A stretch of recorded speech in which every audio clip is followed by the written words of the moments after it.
നിങ്ങളിപ്പോൾ തമ്പനയിൽ കണ്ടിട്ടുണ്ടായിരിക്കുമല്ലോ. അപ്പോൾ അതുതന്നെയാണ് എനിക്ക് ഈ വീഡിയോയിൽ നിങ്ങളോട് പറയാനുള്ളത്. അതായത് എനിക്ക് വരുന്ന ഒരുപാട് കമൻറ്റുകളാണ്, ഇപ്പോൾ ഞാൻ ഫ്രഷറാണ്, അപ്പോൾ എനിക്ക് ജോലിയൊന്നും കിട്ടുന്നില്ല, അപ്പോൾ ഞാൻ എന്താണ് ചെയ്യേണ്ടത്, ഇങ്ങനെ എനിക്ക് ഒരുപാട് കമൻറ്റുകൾ വരാറുണ്ട്. അപ്പോൾ ഞാൻ വിചാരിച്ചു അത് നല്ലൊരു വീഡിയോ ആക്കിയിട്ട് ചെയ്യാം എന്ന് വിചാരിച്ചു. അപ്പോൾ ഓരോ കമൻറ്റിലും പറയുന്നത് ഇങ്ങനെയാണ്, ഞാൻ കുറേ കാലമായി ജോലി നോക്കുന്നു, അതുപോലെ മെട്രോയിൽ അതേപോലെ തന്നെ അതർ സിറ്റീസിലൊക്കെ ജോലി നോക്കുന്നുണ്ട്, എനിക്ക് ഡിഗ്രി ഉണ്ട്, അതേപോലെ തന്നെ എനിക്ക് വേറെ ടെക്നിക്കൽ ക്വാളിഫിക്കേഷൻസ് ഉണ്ട്, പക്ഷേ എനിക്ക് എത്ര അന്വേഷിച്ചിട്ടും ജോലി കിട്ടുന്നില്ല. അപ്പോൾ ഞാൻ എന്താണ് ചെയ്യേണ്ടത്? അപ്പോൾ ഇതിനുള്ളൊരു സൊല്യൂഷനുമായിട്ടാണ് ഇന്നത്തെ വീഡിയോയിൽ വന്നിരിക്കുന്നത്. ഹലോ ഫ്രണ്ട്സ്, ഞാൻ Shyamala Narayanan. Welcome back to my channel Tally accounting Malayalam. അപ്പോൾ ഇന്ന് പറയാൻ പോകുന്നത് ഫ്രഷേഴ്സിന് എങ്ങനെ ജോലി ലഭിക്കും എന്നുള്ളതിനെ കുറിച്ചിട്ടാണ്. അപ്പോൾ നമുക്ക് ഒട്ടും താമസിയാതെ തന്നെ നമ്മുടെ വീഡിയോയിലേക്ക് കടക്കാം. അപ്പോൾ അതിനു മുമ്പ് ഒരു ചെറിയ കാര്യം, എൻ്റെ ചാനൽ ആദ്യമായിട്ടാണ് നിങ്ങൾ കാണുന്നുണ്ടെന്നുണ്ടെങ്കിൽ ഒന്ന് സബ്സ്ക്രൈബ് ചെയ്യണേ, അതിനോടൊപ്പം തന്നെ തൊട്ടടുത്തുള്ള ബെൽ ബട്ടണും കൂടി ഒന്ന് ക്ലിക്ക് ചെയ്യണേ. എന്നാൽ മാത്രമാണ് ഞാനിടുന്ന വീഡിയോകളുടെ എല്ലാം നോട്ടിഫിക്കേഷൻ നിങ്ങൾക്ക് കിട്ടുള്ളൂ. അതുപോലെ തന്നെ ഇഷ്ടമായി കഴിഞ്ഞാൽ ഒന്ന് ലൈക്കും കൂടി ചെയ്യണേ. പിന്നെ നിങ്ങൾക്ക് ഇഷ്ടമാവുകയാണെന്നുണ്ടെന്നുണ്ടെങ്കിൽ നിങ്ങളുടെ ഫ്രണ്ട്സിനോ റിലേറ്റീവ്സിനോ ഒക്കെ ഒന്ന് ഷെയർ ചെയ്ത് കൊടുക്കണം, കാരണം അവർക്കും അത് യൂസ്ഫുൾ ആകും. അപ്പോൾ നമുക്ക് ഒട്ടും താമസിയാതെ തന്നെ നമ്മുടെ വീഡിയോയിലേക്ക് വരാം. അപ്പോൾ ഫ്രഷേഴ്സിന് ജോലി കിട്ടണമെന്നുണ്ടെങ്കിൽ എന്താണ് ചെയ്യേണ്ടത് എന്നുള്ളതാണ്. അപ്പോൾ ഫ്രഷേഴ്സിന് ജോലി കിട്ടണമെന്നുണ്ടെന്നുണ്ടെങ്കിൽ നിങ്ങളൊരു 5 കാര്യങ്ങൾ ശ്രദ്ധിച്ചു കഴിഞ്ഞ് കഴിഞ്ഞാൽ നിങ്ങൾക്ക് തീർച്ചയായിട്ടും ജോലി കിട്ടും. അപ്പോൾ നമുക്ക് അത് എന്തെല്ലാമാണെന്നുള്ളത് നമുക്ക് ഡീറ്റെയിൽ ആയിട്ട് നമുക്ക് നോക്കാം. അപ്പോൾ ഫ്രഷർ എന്ന് പറഞ്ഞാൽ തന്നെ എന്താണ്, അയാൾക്ക് എന്താണ്, ഒരു വർക്കിംഗ് എക്സ്പീരിയൻസ് ഇല്ല. ഇപ്പം നമ്മൾ ഏതെങ്കിലും ഒരു ഫേമിൽ ചെന്ന് കഴിഞ്ഞാൽ അവരെന്താണ് ആദ്യം ചോദിക്കുക, നിങ്ങൾ എവിടെയായിരുന്നു വർക്ക് ചെയ്തിട്ടുണ്ടായിരുന്നത്? അപ്പോൾ അതിന് പറയാൻ നിങ്ങളുടെ കയ്യിലൊരു ആൻസർ ഉണ്ടായിരിക്കില്ല. കാരണം എന്താണ്, വർക്ക് ചെയ്തിട്ടില്ല. വർക്കിംഗ് എക്സ്പീരിയൻസ് ഉണ്ടെങ്കിൽ മാത്രമല്ലേ നമ്മൾക്ക് ഒരു എക്സ്പീരിയൻസ് സർട്ടിഫിക്കറ്റ് അവരുടെ മുന്നിൽ വെക്കാനുള്ളൂ, അല്ലേ? അപ്പം നമ്മൾക്ക് ആ ഇൻ്റർവ്യൂവിന് പോയി കഴിഞ്ഞാലും നമുക്ക് അവിടെ ജോലി കിട്ടില്ല. അപ്പം നമുക്ക് ഓരോന്നും നമുക്ക് ഡീറ്റെയിൽ ആയിട്ട് നോക്കാം. ഫസ്റ്റ് വൺ എന്ന് പറഞ്ഞു വെച്ചിട്ടുണ്ടെങ്കിൽ റെസ്യൂം, അതായത് നിങ്ങളുടെ CV. നിങ്ങളുടെ റെസ്യൂം തയ്യാറാക്കുന്ന സമയത്ത് പെർഫെക്റ്റ് ആയിട്ട് നിങ്ങളുടെ റെസ്യൂം തയ്യാറാക്കണം. കാരണം ആ റെസ്യൂം കണ്ടു കഴിഞ്ഞാൽ തന്നെ നിങ്ങൾക്ക് ജോലി തരാൻ അവർക്ക് തോന്നണം. അപ്പോൾ അത്രയും മനോഹരമായിട്ടായിരിക്കണം നിങ്ങളുടെ CV നിങ്ങൾ തയ്യാറാക്കേണ്ടത്. ഇപ്പം നമുക്ക് അത് തയ്യാറാക്കണമെന്നുണ്ടെങ്കിൽ നമുക്ക് ഗൂഗിളിൽ നിന്നോ അല്ലെങ്കിൽ യൂട്യൂബിൽ നിന്നോ ഒക്കെ നമുക്ക് ഇഷ്ടം പോലെ നമുക്ക് മോഡൽസ് കിട്ടും. അപ്പോൾ അത് നോക്കിയിട്ട് തയ്യാറാക്കാം. അതല്ലെങ്കിൽ ഇപ്പോൾ നിങ്ങളുടെ ഏതെങ്കിലും ഫേമുകളിൽ, അതല്ലെങ്കിൽ ഏതെങ്കിലും സീനിയേഴ്സിനോട് ചോദിച്ചു കഴിഞ്ഞാൽ അവർക്ക് ഓൾറെഡി ഇങ്ങനെ ഒരു CV പ്രസൻറ്റ് ചെയ്തിട്ടാണല്ലോ ജോലി കിട്ടിയിട്ടുണ്ടായിരിക്കുക. അപ്പോൾ അവരുടെ അടുത്തുനിന്നും ഫോർമാറ്റ് വാങ്ങിച്ചിട്ട് നിങ്ങൾക്കും അതേപോലെ തയ്യാറാക്കാം. അപ്പോൾ നിങ്ങളുടെ CVയിലെ പേഴ്സണൽ ഡീറ്റെയിൽസ് നിങ്ങൾ എന്തായാലും ഉണ്ടായിരിക്കുമല്ലോ. നിങ്ങളുടെ നെയിം, അഡ്രസ്സ്, അതേപോലെ തന്നെ കമ്പനിയുടെ പേര്, നിങ്ങളുടെ വർക്കിംഗ് എക്സ്പീരിയൻസ് ഉണ്ടെന്നുണ്ടെങ്കിൽ അത്, ഇത്തരം കാര്യങ്ങളൊക്കെ നിങ്ങൾ അതിൽ പറഞ്ഞിട്ടുണ്ടായിരിക്കും. പ്ലസ് നിങ്ങൾ ഒരു കാര്യം കൂടി നിങ്ങൾ അതിൽ ആഡ് ചെയ്യണം, നിങ്ങളുടെ സ്കിൽസ്. നിങ്ങൾക്ക് എന്തെല്ലാം കഴിവുകളുണ്ടോ അത് നിങ്ങൾ വ്യക്തമായിട്ട് നിങ്ങളുടെ CVയിൽ കാണിക്കണം. ഇപ്പോൾ ഒരു എക്സാമ്പിൾ പറയുകയാണെങ്കിൽ നിങ്ങളൊരു അക്കൗണ്ടൻ്റ് ആയിട്ടാണ് പോകണമെന്ന് വിചാരിക്കുക. ഏത് ജോലിക്കാണെങ്കിലും ഇത് ബാധകമാണ്. ഇപ്പം ഞാനൊരു എക്സാമ്പിളായിട്ട് ഒരു അക്കൗണ്ടൻ്റ് ആയിട്ടാണ് നിങ്ങൾ ജോലിക്ക് പോകുന്നത്. അപ്പോൾ നിങ്ങൾ ആ CVയിൽ നിങ്ങൾ നിശ്ചയമായിട്ടും നിങ്ങൾ മെൻഷൻ ചെയ്തിരിക്കണം നിങ്ങൾക്ക് എന്തെല്ലാം ഉണ്ട്. ഫോർ എക്സാമ്പിൾ പറയുകയാണെങ്കിൽ നിങ്ങൾക്ക് ബേസിക് അക്കൗണ്ടിങ് എല്ലാം അറിയാം, അക്കൗണ്ടിങ് റൂൾസ് എല്ലാതും അറിയാം, അതേപോലെ തന്നെ നിങ്ങൾക്ക് GST അറിയാം, GST റിട്ടേൺ കൊടുക്കാൻ അറിയാം, അതേപോലെ തന്നെ TDS return, TCS return file ചെയ്യാൻ വേണ്ടിയിട്ട്, അതേപോലെ തന്നെ ബാങ്ക് റീകൺസിലിയേഷൻ നിങ്ങൾക്ക് ചെയ്യാൻ അറിയാം, പിന്നെ പെറ്റി ക്യാഷ് അക്കൗണ്ടിങ്. അപ്പോൾ ഞാനിങ്ങനെ എക്സാമ്പിളായിട്ട് പറഞ്ഞു എന്ന് മാത്രം. അപ്പോൾ നിങ്ങൾക്ക് എന്തെല്ലാം കാര്യങ്ങൾ അറിയാം നിങ്ങൾ അതെല്ലാം തീർച്ചയായിട്ടും അതിൽ മെൻഷൻ ചെയ്യണം. കാരണം എന്താ വെച്ചാൽ കാരണം എന്താണെങ്കിൽ അതിനെ ബേസ് ചെയ്തിട്ടായിരിക്കും നിങ്ങളോട് ചോദിക്കുന്ന ചോദ്യങ്ങൾ ഉണ്ടായിരിക്കുക. അപ്പോൾ നിങ്ങൾ പ്രത്യേക ഒരു കാര്യം ശ്രദ്ധിക്കണം, നിങ്ങൾക്ക് 100% അറിയുന്ന കാര്യങ്ങൾ മാത്രമാണ് നിങ്ങൾ CVയിൽ മെൻഷൻ ചെയ്യാൻ പാടുള്ളൂ. കാരണം അതിനെ ബേസ് ചെയ്തിട്ടായിരിക്കും ക്വസ്റ്റ്യൻസ് വരിക. അപ്പോൾ നിങ്ങൾക്ക് അതിനെല്ലാം ആൻസർ പറയാൻ നിങ്ങൾ തയ്യാറായിരിക്കണം. അപ്പോൾ അതെല്ലാം അറിഞ്ഞു കഴിഞ്ഞാലല്ലേ നമുക്ക് അതിനുള്ള ആൻസർ പറയാൻ പറ്റുള്ളൂ. അപ്പോൾ CV എപ്പോഴും എന്താണ്, ഒരു ഇമ്പോർട്ടൻറ്റ് ആസ്പെക്റ്റ് ആണ്. അപ്പോൾ നിങ്ങളുടെ റെസ്യൂം തയ്യാറാക്കുമ്പോൾ നിങ്ങൾ ഈ കാര്യങ്ങൾ ശ്രദ്ധിക്കണം. അപ്പോൾ നിങ്ങൾക്ക് ഉള്ള കഴിവുകൾ മാത്രമാണ് നിങ്ങൾ അതിൽ വെക്കാൻ പാടുള്ളൂ. കാരണം വെച്ചാൽ അതിനെ ബേസ് ചെയ്തിട്ടാണ്.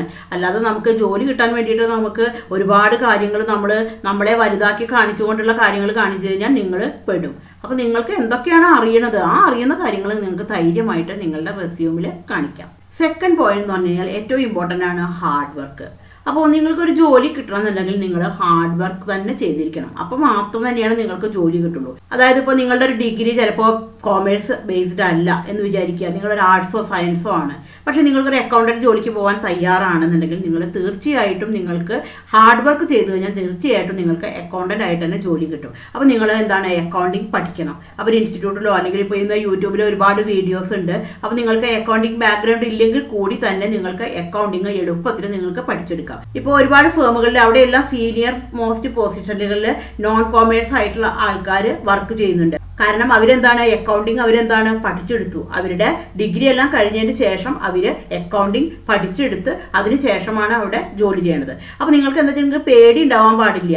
കാരണം എനിക്കിത് ചെയ്യാൻ പറ്റുമോ, അല്ലെങ്കിൽ എനിക്കിത് അവിടെ ചെന്നിട്ട് വർക്ക് ചെയ്യാൻ പറ്റുമോ, അങ്ങനെ ഇല്ലാതെ നമ്മൾ ധൈര്യത്തിന് മുകളിൽ തന്നെ നമ്മൾ ഇത് പഠിച്ചു കഴിഞ്ഞിട്ട് നിങ്ങൾ ധൈര്യമായിട്ട് തന്നെ നിങ്ങൾ ജോലി ഫേസ് ചെയ്യണം. തേർഡ് പോയിന്റ് എന്ന് പറഞ്ഞിട്ടുണ്ടെങ്കിൽ കമ്പനി സെലക്ഷൻ ആണ്. കമ്പനി സെലക്ഷൻ എന്ന് പറഞ്ഞിട്ടുണ്ടെങ്കിൽ അത് വളരെ ഇമ്പോർട്ടൻ്റ് ആണ്. കാരണം നിങ്ങൾ ജോലി ചെയ്യണ സമയത്ത് നിങ്ങളൊരു അപ്ലൈ ചെയ്യണ സമയത്ത് ഒരു കമ്പനി സെലക്ട് ചെയ്യുമ്പോൾ അത് നിങ്ങൾക്ക് സ്യൂട്ട് ആണോ എന്നുള്ളത് ഫസ്റ്റ് നിങ്ങൾ ചിന്തിക്കണം. ഇപ്പോൾ ഒരു എക്സാമ്പിൾ പറയുകയാണെന്നുണ്ടെങ്കിൽ നമ്മളിപ്പോൾ ഒരു ഫ്രഷറാണ്. അപ്പോൾ നമ്മൾ ഒരു ഫോറിനിലൊരു കമ്പനിയുടെ ഒരു അക്കൗണ്ടന്റ് ആയി വേണം എന്നുള്ളൊരു പരസ്യം കണ്ടു. അപ്പോൾ നിങ്ങൾ ചിന്തിക്കണം നിങ്ങൾക്ക് അത് അപ്ലൈ ചെയ്ത് കഴിഞ്ഞാൽ കിട്ടുമോ എന്നുള്ളത്. കാരണം ഒരു ഫ്രഷർ ഒരു ഫോറിനിൽ ചെന്ന് കഴിഞ്ഞാൽ ജോലി കിട്ടുക പറയുന്നത് അത്ര എളുപ്പമുള്ള കാര്യമല്ല. അതുമല്ല അവിടെ എന്താണ് ഇംഗ്ലീഷിൽ നന്നായിട്ട് സ്കില്ല് വേണം. അപ്പോൾ നിങ്ങൾ ജോലിയിലേക്ക് പോകുന്നതിന് മുമ്പ് നിങ്ങൾ ഇതെല്ലാം നിങ്ങൾ റെഡിയാക്കി വെച്ചിരിക്കണം. അതായത് ഇംഗ്ലീഷ് വളരെ ഇമ്പോർട്ടൻ്റ് ആണ്. ചിലപ്പോൾ ഇപ്പോൾ കേരളത്തിലൊക്കെ ഒരു ഫേമിലാണെങ്കിൽ ചിലപ്പോൾ മലയാളത്തിലാണെന്നുണ്ടെങ്കിലും മതി. പക്ഷേ ഇംഗ്ലീഷ് പറയുന്നത് അവിടെ എന്താണ് ഒരു പ്ലസ് പോയിന്റ് ആയിട്ട് തന്നെ എടുക്കണം.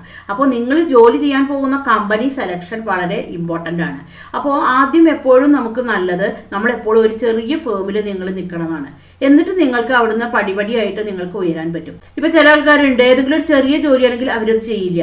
ഞാൻ വലിയ ജോലികളാണ്, ഈ ഒരു പോസ്റ്റ് എനിക്ക് ചേരില്ല. പക്ഷെ അങ്ങനെ പറഞ്ഞിരുന്നു കഴിഞ്ഞാൽ നമുക്ക് ഒരിക്കലും ജോലി കിട്ടില്ല. അപ്പൊ നിങ്ങൾക്ക് എപ്പോഴും തോന്നണം നിങ്ങൾ ഫ്രഷർ ആണെന്നുള്ളത്. അപ്പൊ നമുക്ക് ആദ്യം തന്നെ ഒരു ചെറിയ ജോലിയിൽ കയറി കഴിഞ്ഞാൽ നിങ്ങൾക്ക് പിന്നെ അവിടുന്ന് പടിപടിയായിട്ട് നിങ്ങൾക്ക് കയറാൻ പറ്റും.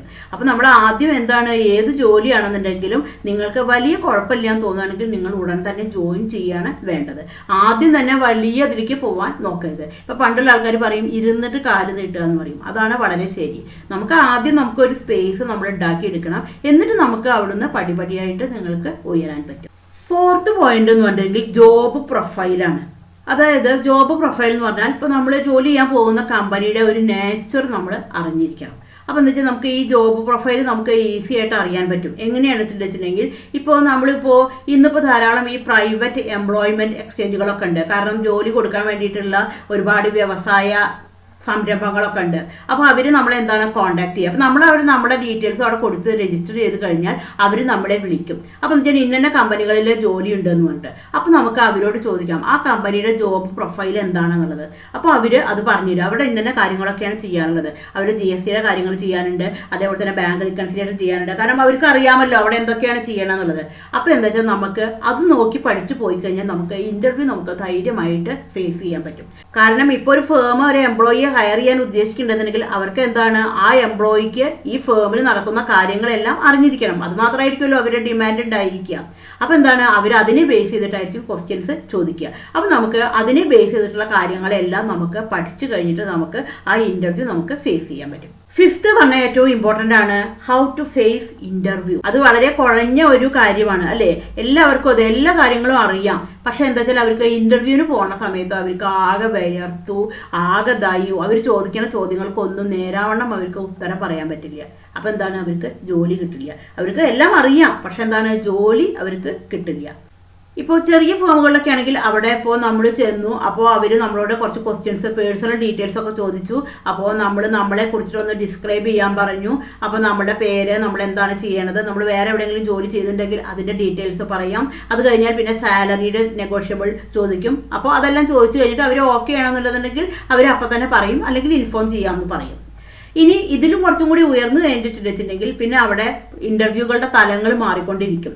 അപ്പോൾ സ്റ്റെപ്പ് 3 അപ്പോൾ സ്റ്റെപ്പ് 1 സ്റ്റെപ്പ് 2 എന്നൊക്കെ പറഞ്ഞിട്ട് ഉണ്ടായിരിക്കും. അപ്പോൾ ആദ്യം വെച്ചാൽ ചിലപ്പോൾ ചില ഫേമുകളൊക്കെ ആണെങ്കിൽ ടെലിഫോണിക് ഇൻ്റർവ്യൂ ആയിരിക്കും ഉണ്ടായിരിക്കുക. അപ്പോൾ ആദ്യം ടെലിഫോണിൽ വിളിച്ചിട്ട് നിങ്ങളുടെ ഡീറ്റെയിൽസ് ഒക്കെ ചോദിക്കും. അത് കഴിഞ്ഞ് കഴിഞ്ഞാൽ പിന്നെ നിങ്ങളെ വിളിപ്പിക്കും, നേരിട്ട് വിളിപ്പിക്കും. അപ്പോൾ നിങ്ങളവിടെ ഫിസിക്കലി നിങ്ങളവിടെ അപ്പിയർ ചെയ്യണം. അപ്പോൾ അപ്പിയർ ചെയ്യുന്ന സമയത്ത് നിങ്ങളുടെ ഒരു ഇൻട്രൊഡക്ഷൻ റൗണ്ട് ഉണ്ടായിരിക്കും. ഡിസ്ക്രൈബ് യുവേഴ്സെൽഫ്, നിങ്ങളെ കുറിച്ചിട്ട് വിവരിക്കുക. അത് കഴിഞ്ഞാൽ നിങ്ങളുടെ CV നിങ്ങൾ അവർക്ക് പ്രസൻറ്റ് ചെയ്യും. അപ്പോൾ ആ CV ബേസ് ചെയ്തിട്ടായിരിക്കും നിങ്ങളോട് ചോദിക്കുന്ന ക്വസ്റ്റ്യൻസ് ഉണ്ടായിരിക്കുക. അപ്പോൾ നിങ്ങൾ എവിടെയാണ് വർക്ക് ചെയ്തിട്ടുണ്ടായിരുന്നത്, അല്ലെങ്കിൽ നിങ്ങൾ എവിടെയെങ്കിലും വർക്ക് ചെയ്തിട്ടുണ്ടെങ്കിൽ അതിൻ്റെ ഡീറ്റെയിൽസ് ചോദിക്കും. എങ്ങനെയുള്ള വർക്കായിരുന്നു ചെയ്തിട്ടുണ്ടായിരുന്നത്, എന്ത് ടൈപ്പായിരുന്നു അവിടെ ചെയ്തിട്ടുണ്ടായിരുന്നത്, ഇങ്ങനെയുള്ള കാര്യങ്ങളെല്ലാം ചോദിക്കും. അത് കഴിഞ്ഞാൽ പിന്നെ അടുത്ത റൗണ്ട് പറയുന്നത് ഒരു HR റൗണ്ട് ആയിരിക്കും.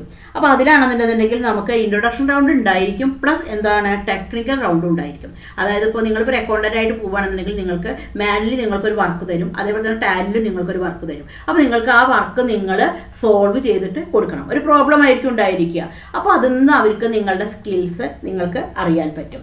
അത് കഴിഞ്ഞാൽ പിന്നെ സാലറിയുടെ കാര്യങ്ങൾ ചോദിക്കും. പിന്നെ നമുക്ക് ഇപ്പോൾ അവരുടെ മുഖത്തു നിന്ന് തന്നെ നമുക്ക് ജോലി കിട്ടുമോ എന്നുള്ളത് നമ്മൾക്ക് ഒരു ഗ്രീൻ സിഗ്നൽ നമുക്ക് അവരുടെ മുഖത്തു നിന്ന് തന്നെ നമുക്ക് കിട്ടും.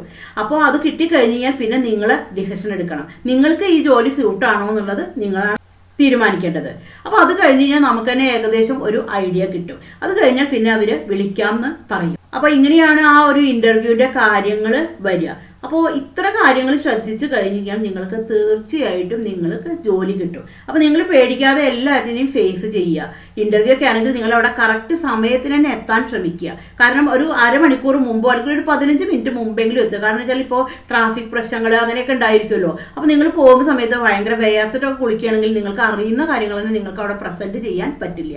ഇപ്പോൾ നിങ്ങൾ ഈ ഫേസ് ചെയ്യുന്ന ബുദ്ധിമുട്ടൊക്കെ എല്ലാവരും ഫേസ് ചെയ്തിട്ടായിരിക്കും. കാരണം ആദ്യം എല്ലാവർക്കും ജോലി കിട്ടാൻ ഫ്രഷറായിട്ടല്ലേ, പിന്നീടല്ലേ എക്സ്പീരിയൻസ് ഉണ്ടാവുള്ളൂ. ഇപ്പോൾ എൻ്റെ കാര്യം പറയുകയാണെങ്കിൽ ഞാനും അങ്ങനെ തന്നെയായിരുന്നു. കാരണം ഫസ്റ്റിൽ ജോലി കിട്ടാൻ വേണ്ടിയിട്ട് ഒരുപാട് അലഞ്ഞിട്ടുണ്ട്. അപ്പോൾ എവിടെ ചെന്ന് കഴിഞ്ഞാലും അവർ എക്സ്പീരിയൻസ് ചോദിക്കും. അപ്പോൾ നമുക്ക് വിഷമമാവും. അങ്ങനെ കുറച്ച് കഴിഞ്ഞിട്ടാണ് ജോലി കിട്ടിയത്. പക്ഷെ ജോലി കിട്ടി കഴിഞ്ഞപ്പോഴേക്കും നമുക്ക് എന്താണ്, പിന്നെ നമ്മൾ അവിടെ തന്നെ നിന്നു. അപ്പോൾ നമുക്ക് പിന്നെ എന്താണ് എക്സ്പീരിയൻസ് ആയി. അപ്പോൾ നമുക്ക് പിന്നെ എവിടെ പോകണമെന്നുണ്ടെങ്കിലും നമ്മൾക്ക് ജോലിയിൽ കയറാൻ പറ്റും. അപ്പോൾ ഇത്തരം കാര്യങ്ങളൊക്കെ ശ്രദ്ധിച്ചു കഴിഞ്ഞ് കഴിഞ്ഞാൽ ഫ്രഷർ ആണെങ്കിലും എക്സ്പീരിയൻസ്ഡ് പേഴ്സൺ ആണെങ്കിലും തീർച്ചയായിട്ടും ജോലി കിട്ടും എന്ന് തന്നെയാണ് എനിക്ക് തോന്നുന്നത്. അപ്പോൾ ഇത് നിങ്ങൾക്ക് ഫോളോ ചെയ്യാൻ പറ്റി എന്ന് തന്നെ ഞാൻ വിശ്വസിക്കുന്നു. Thank you for watching.